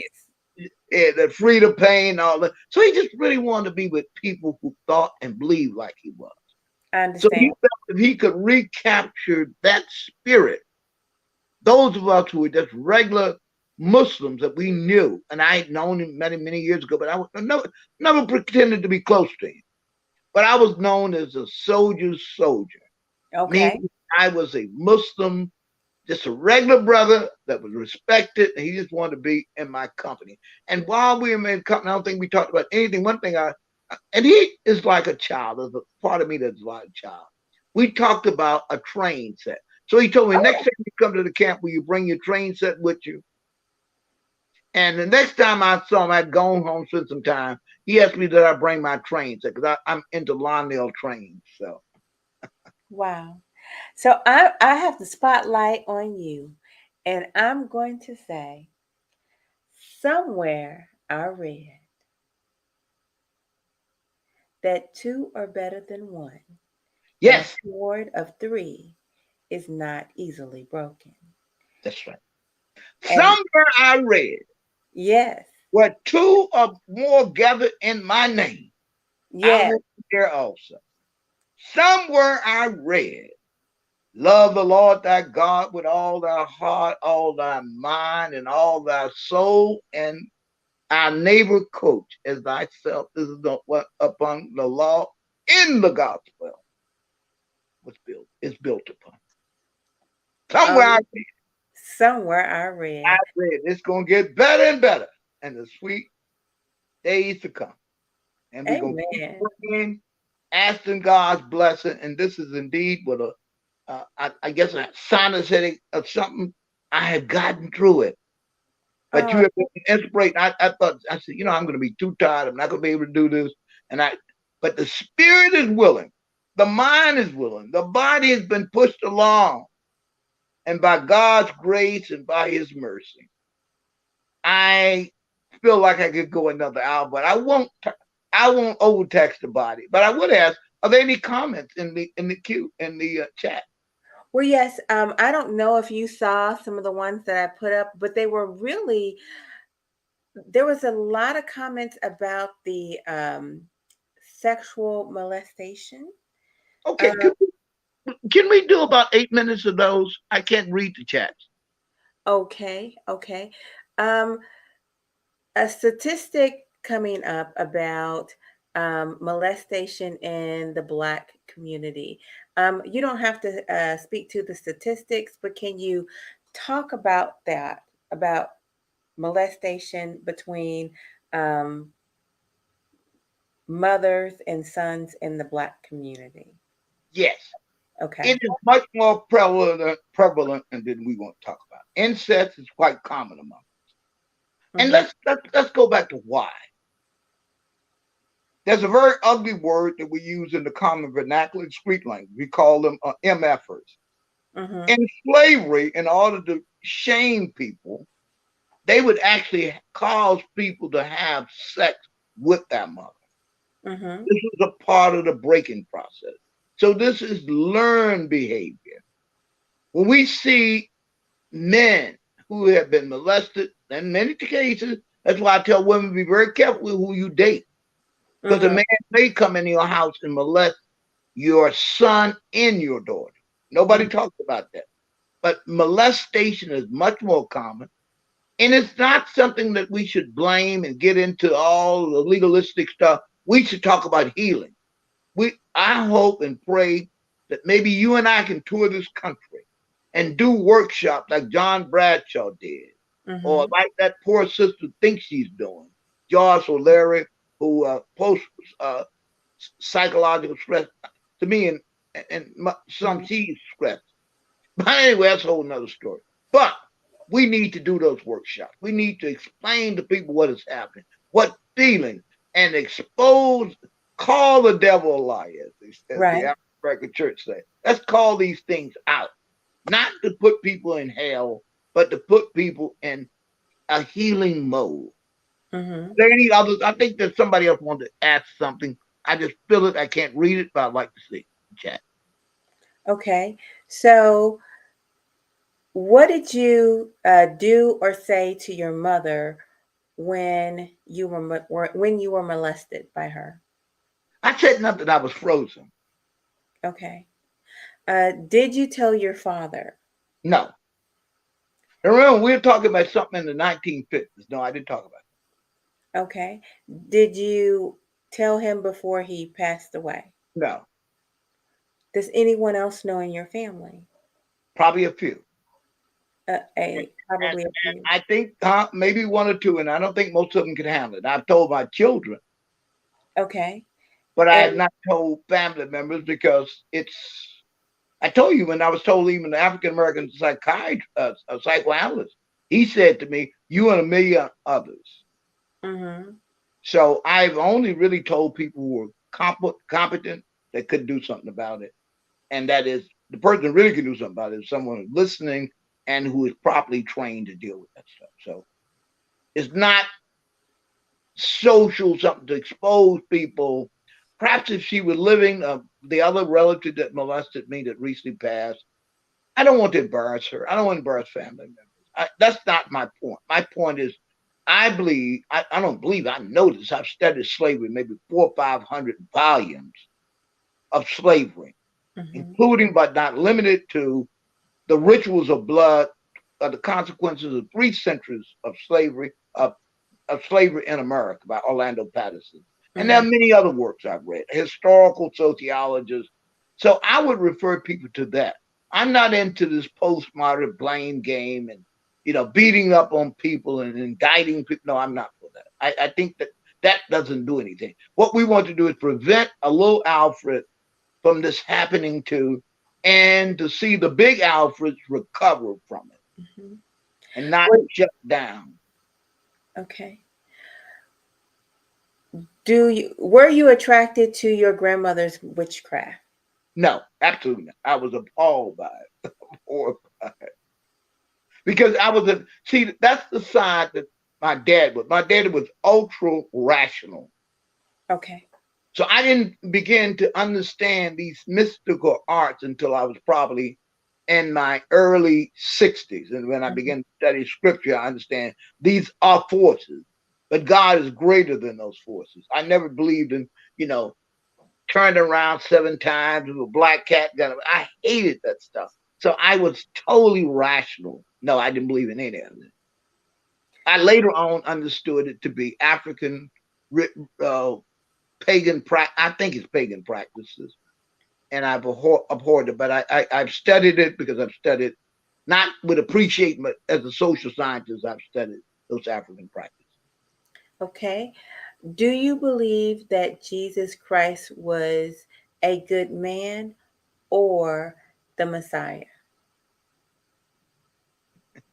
Well, my dear Christian friend that asked me that question, and you asked it so kindly, I would perhaps even first preface my answer by telling you what the great Howard Thurman said, the great theologian. Some would not call him a theologian, but I know he was. He said, I believe in the religion of Jesus. Now, I understand Jesus Christ perhaps better than the questioner. Okay. And reason I said that because I have studied in depth. I'm not an ignorant person who left the church, and I wouldn't say I left the church in spirit. But I'm not here to, talk doctrinally, but of course, if I had time with you, I could talk this. I don't think it profits us any. What profits a man to gain the world and lose his soul? I don't want you to lose your soul. So I'm not so sure you're prepared for what I would tell you. Okay. And so I would just say this. Let's just say I believe that Jesus, I know that he was the Messiah. It says that in the scripture. And he said, and I'll leave you with this, dear sweet Christian, that I know is not trying to trip me up. He said, the Spirit of the Lord is upon me. He, meaning some other force greater than him, has anointed me to preach good news to the poor, to give liberty to the captive, and to proclaim the acceptable year of the Lord. He reiterated what was already written in Isaiah. So Jesus, the Christ, was the Messiah. And I believe that he was the Messiah, and I accept that he was the Christ. Did I answer your question, my dear? I think you answered their question. I'm going to take this last question because it's a real fun question. I like it. If you had a movie made about you, who would play you if you are the real Forrest Gump? I don't know enough about movies and popular culture to have that. But you know what would probably like to play me is Who? Tyler Perry, the great philanthropist, movie star, and one of the Okay. greatest human beings on earth. And I love him because he's not just a movie star, he's a believer in God, and he's a very generous person. And Oh, what I read about what he did for Cecily Tyson, I love what it is said, be not hearers of the word of God, but ye be you doers of the word of God. And that's what I like. Except faith is entered into thy heart. And therefore, with that, he wouldn't be acting, he would just be intuiting me. That's there who I you go. That's and pretty good. I'm limited. I don't watch movies. I'm not a popular culture guy. I don't know very much about popular culture. I've stayed away from it. But I hope I answered your question. But of all the people I know in the public figures, I would love. I don't think I'd like Spike Lee to do me, but anyway, I think Spike is too spiked. But anyway, I love Spike. But no, it would. I would know. I would love somebody. Somebody probably will do me one day. I'm sure. Spike Lee is too spicy, huh? He's spiked. There you go. There you I go. know when the Spike knows Spike. I know Tyler Perry knows Tyler, where Tyler began and where Madea began. Madea, you know you got a prostate. So anyway, I like him. I like comedy. Again, that's Virgie in me. Yeah. I love comedy. My dad wouldn't watch any of this. I love that. I love comedy, and I just love what Tyler is doing. I certainly would want Jay-Z or 50 Cent or any of those characters to play me. Young Thug. I mean, I pray for 50 Cent. Not Young Thug. Oh my God. Oh my goodness. Paul Gunner or one of those characters they made You up. know what? You know what? I think you might know more pop culture than you let on. How about that? Well, I keep up with it because you can't.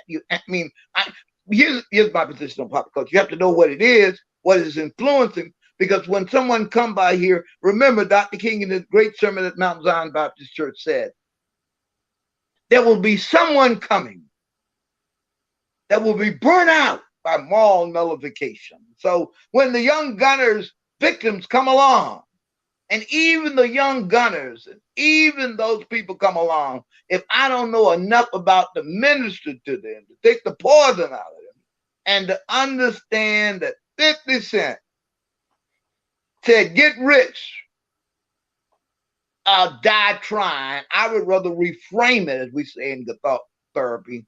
I want to say, get rich and live to testify. So I have a currency understanding of it. Get But rich I have a and live. 21-year-old son. And my children range from 50 to 21. So I tell them, and I tell people, I'm a forced member of the hip hop nation. I'm reluctant. They put a gun to my head. They put a Walkman. See, now show you how dated I am. They put a Walkman to my head. I was forced to listen to the lyrics, but I don't really listen to it. I don't even like the beat of it. But that's a whole nother story. Let me not read it. 50 to 21. I'm going to. You know what? Y'all got me moved now. I believe somebody else got a question. Let me take one more. Let's close it out. Okay. All right. Last question. Perfect. What is your favorite scripture? Love the Lord. Well, that too. I have to go to the Bible and Quran. That's fine. Go ahead. Okay, let's go with the Quran, which is my professed book. It is not righteousness that you turn to the east or west, but it is righteousness that you believe in God in the last days, in his books, believe in the angels, and the doing of good, the Bible. Love the Lord thy God with all thy heart, all thy mind, all thy soul, and thy neighbor as thyself. This is what the gospel and the law is based on. I think with those two verses, that's a summation of God's duty to us human beings. Mm-hmm.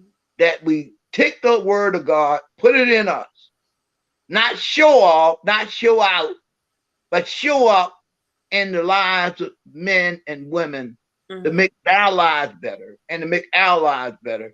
And when that day comes, when we all will be gathered together in that great meeting in the sky, mm-hmm. we have said, I was with Coach Love, September 11th, 2022, trying to bear witness to the best of my ability to the truth, and to Coach's beautiful smile, and to your wonderful audience.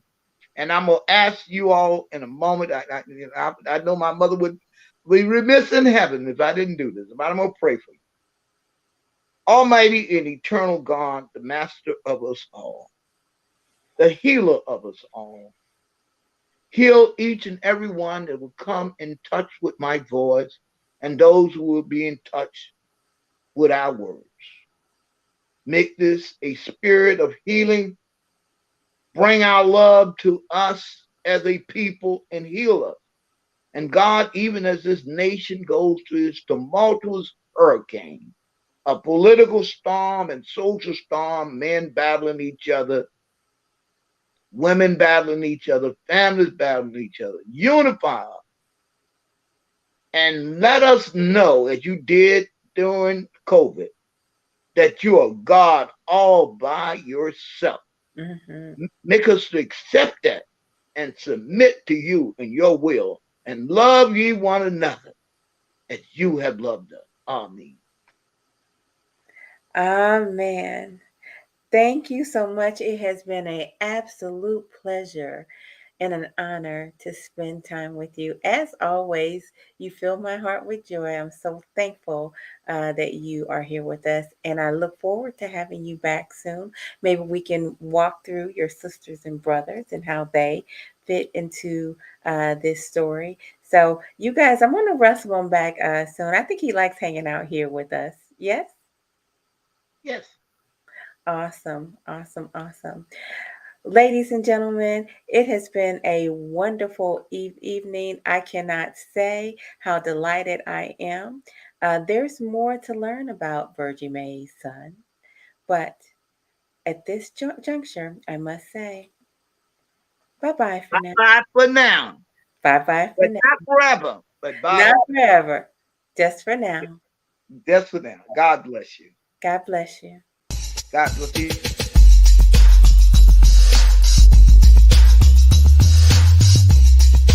You're winning.